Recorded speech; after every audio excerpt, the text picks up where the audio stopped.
बराबर G1 union G2 में पहले आप क्या लिखेंगे, V बनाएंगे और फिर आप VE बनाएंगे, ठीक है, वर्टेक्स और सेट ऑफ एजेस बनाएंगे। तो जब आप इसमें V बनाएंगे तो आपकी वैल्यू हो जाएगी V is equal to V1 union V2 और E बराबर हो जाएगा E1 यूनियन E2।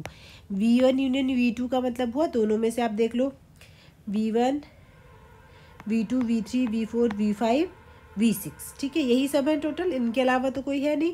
तो हमने सारे लिख लिए V1 V2 V3 V4 V5 और V6। अब E1 यूनियन E2 में भी बना लीजिए, E1 E2 E3 E4 E5 E6 E7 E8 E9 तक है,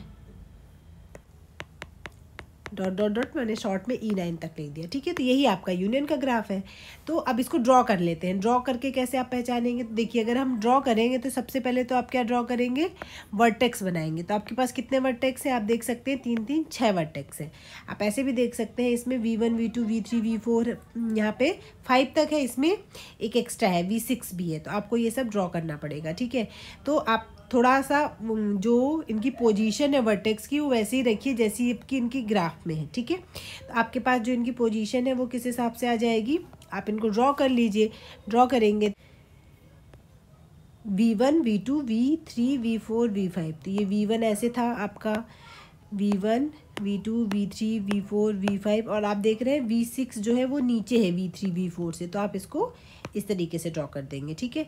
और आप साथ में इनकी नाम भी लिख लीजिए, V1 लिख लीजिए, ये आपका V2 था, ये V3 था, इधर आपका V4 था, और ये ऊपर आपका यहाँ पे V5 था, और ये आपका V6 था, ठीक है। अब दोनों में एजेस हैं, कुल मिला के वो सब ड्रॉ कर दी। जैसे इसमें V1 से V2 के बीच में एज है, आपने ड्रॉ करी। V1 से V2 के बीच में जो एज है वो ड्रॉ कर लेते हैं। फिर इसके बाद किससे एज है, V1 से V5 के बीच में एज है, वो भी ड्रॉ कर ली। फिर आपके पास देख रहे हैं V2 से V3 के बीच में एज है, आपने ड्रॉ कर ली। ये सब पूरा आपने ड्रॉ कर लिया, ठीक है। अब आप देख लेते हैं, ये तो G1 के हिसाब से ड्रॉ कर दिया आपने। G2 के हिसाब से आप देखिए, G1 में क्या है, सॉरी G2 में V3 से V4 में एज है, तो इसमें V3 से V4 में आपने ऑलरेडी एक एज खींच दी है, ठीक है। तो आप दोबारा एज नहीं खींचेंगे, आप एक और बार ऑलरेडी दोनों को कनेक्ट कर चुके हैं। तो ये वाली एज आप ड्रॉ कर चुके हैं V3 से V4 के बीच में, ठीक है। इसके बाद आपके पास देख रहे हैं V3 से V6 कनेक्टेड है, तो V3 से V6 को कनेक्ट कर दिया।